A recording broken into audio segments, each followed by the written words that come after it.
So we just got done cutting our hay fields, and yesterday I was out tedding the field, and the hitch pin popped out of the hay tedder and it went crashing into the ground, and then that ended up sending it into the air and flipped the tedder over, and it ended up bending the PTO shaft and it blew the U-joint apart. So the hay tedder was done. It needs to be repaired before we can use it again.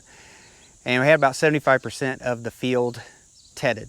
And I thought, well, the middle of the field will probably dry on its own. But last night we got one of those pop-up thunder showers, and it rained pretty hard for about 15 to 20 minutes, and that ended up getting all of our hay wet. Well, today it ends up being a cooler day today. It's only a high of 74 today, which is way cooler than normal. Not ideal conditions for the hay to dry out on its own. So we're gonna do our best to see if we can get this fixed today. So this end of the PTO shaft is all bent up. The hole on this side isn't even round anymore. So this end is completely shot. This whole end would have to be replaced. And it's gonna be a little bit hard to tell because it's in plastic, but the shaft itself is banana shaped. It's bent. See if we get access here to the PTO that's broken.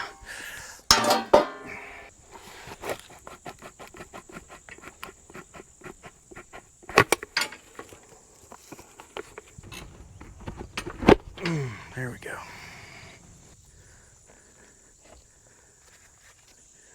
So you can see where it blew the U-joint apart here. Looks like the other side is just a regular 6-spline PTO shaft right there. I'm really surprised that this doesn't have like a shear pin, something to keep it, something sacrificial to keep it from tearing up the whole PTO shaft.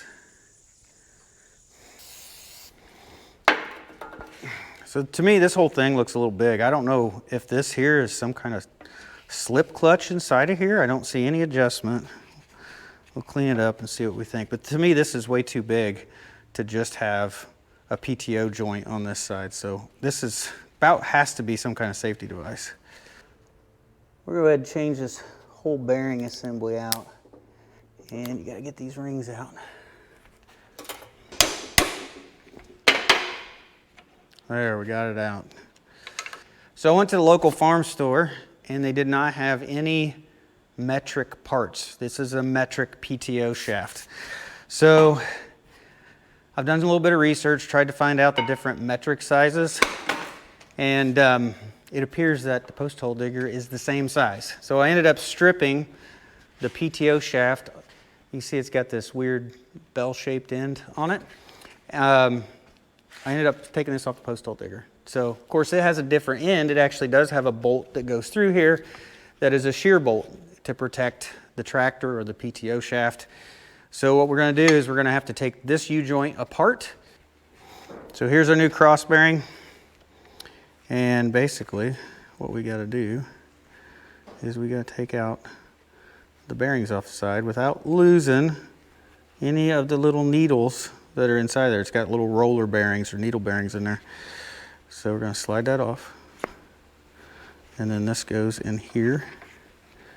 And then we should be able to press this back in there.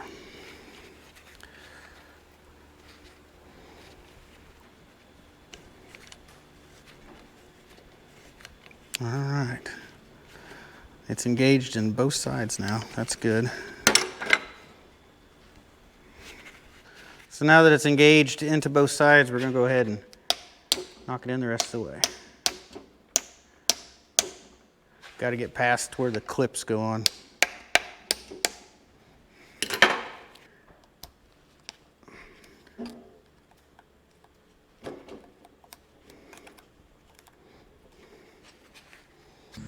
All right, I got it all put back together using the PTO shaft off of the post hole digger. I put this cover on there, and I don't know if this yoke is made differently, but it doesn't spin freely. It rubs. It rubs on the inside of here, and probably over time it'll wear that down and it'll spin a little freer. But I'm gonna go ahead and start putting this back together.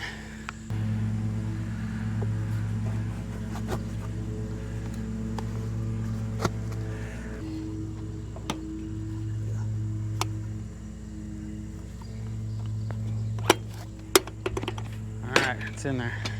All right, I think I've got the hay tedder all put back together now, so I'm just gonna run out to the hay field. We'll go see how it's looking and we'll try to test this thing out.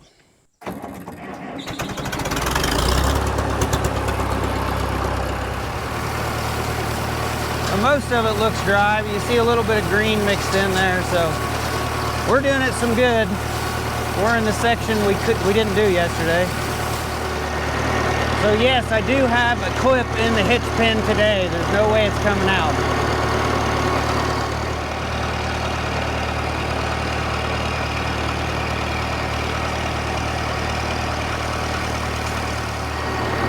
You see it on the tires, there's still some moisture out here in the field. It's like almost 2 in the afternoon right now. Should be dry.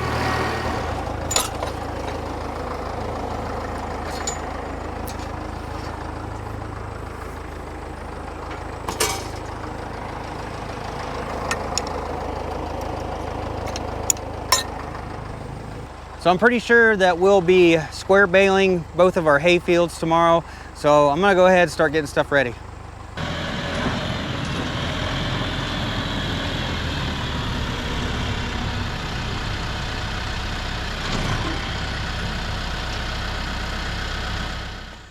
Well, check out this wagon train. I just went and got the square balers, and then I went ahead to put the hay wagon on the back. So I'm gonna go ahead, try to get this all greased up, cleaned up, and put some air in the tires and just get it ready for tomorrow. So you can barely read it, but this is a New Holland Super Hayliner 78. And it is not from 1978. I believe it's from 1958, if you go by the serial number. So this baler is a wire tie baler. You can see the spools of wire here. But it actually doesn't tie the wire. It actually twists the wire about 3 times and then it cuts it off. It's truly a twister, not a knotter. Whole different mechanism. And for some reason these were fairly popular around here. You can still find quite a few of them today. I don't know why. I think a lot of people around here just didn't like knotters, had too much trouble with knotters, and they thought the wire tie, they thought it was more consistent, I think.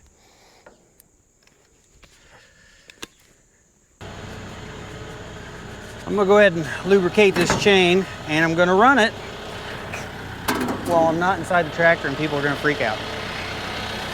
Gonna get some chain lube on here.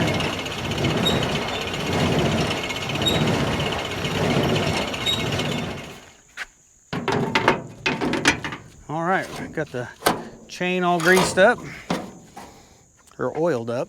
Gotta get this cover off. There's a place to oil on the plunger. I think that's where that squeaking's coming from.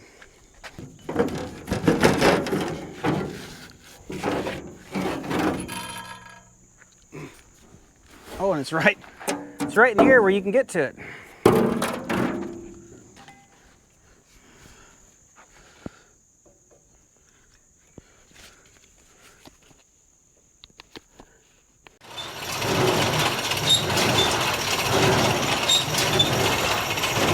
Squeaking pretty loud, but I think it's actually the wire on the pickups rubbing as it goes by. Well, I think we've done everything we can do to get the baler ready for now. We'll have to, get the chute. We'll get it ready once we get it out in the hay field, and we'll unfold this chute so that it feeds onto the wagon properly. And I think that's about all we can do with this. So the only other thing I can do is go get the hay rake, get it hitched up and ready to go. But the thing I'm not liking right now is the sky. The sky is gone all cloudy on us. There's no more sun. It's not looking good. It's a little dark in the background. And I hope we don't get another rainstorm, because if we do, that's definitely going to delay us another day.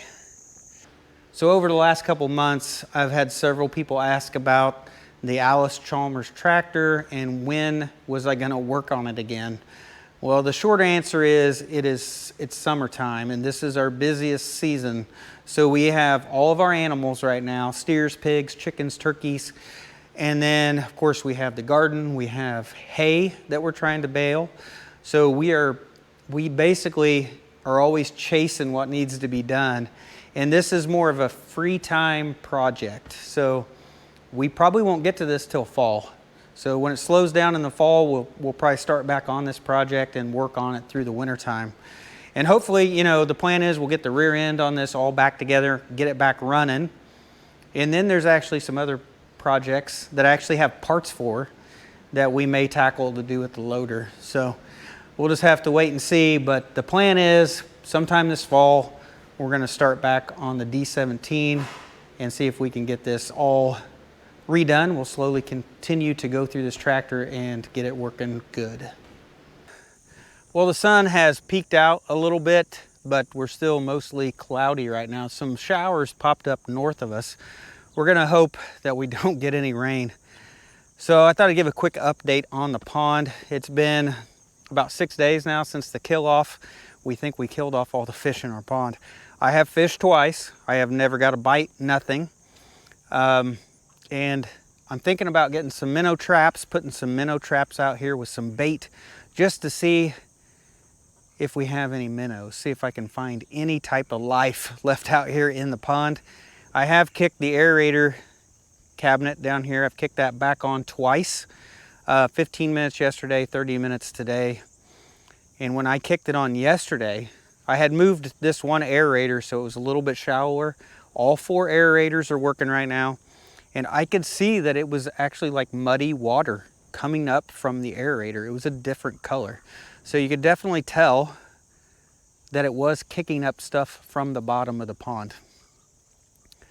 So right now we are at a decision-making spot, trying to determine whether there are any fish left in this pond. If it is a complete kill-off and we don't have any fish left in here, there's a lot of stuff that we can do to this pond, and it would be the opportune time to do it. So our overflow pipe over here on the dam, it is a metal pipe put in 1984, and it is rusted through in several spots, and it needs to be replaced. So there's a good chance we could at least drain the pond down, dig out the dam, and replace the overflow pipe. This would be a perfect time to do that.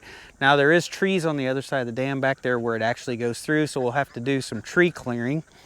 Now the second thing we could do is we could just completely drain the pond. And we could just go ahead and dredge the whole thing. We could get a bulldozer in here and we could get all the muck out and start over fresh and get all the sediment and everything out of the pond. That would be a huge, huge task. But there's no better time to do it now if there's no fish in the pond. I mean, you wouldn't want to stock your pond up and then do it in 5 years. So we're at a decision-making time with the pond, and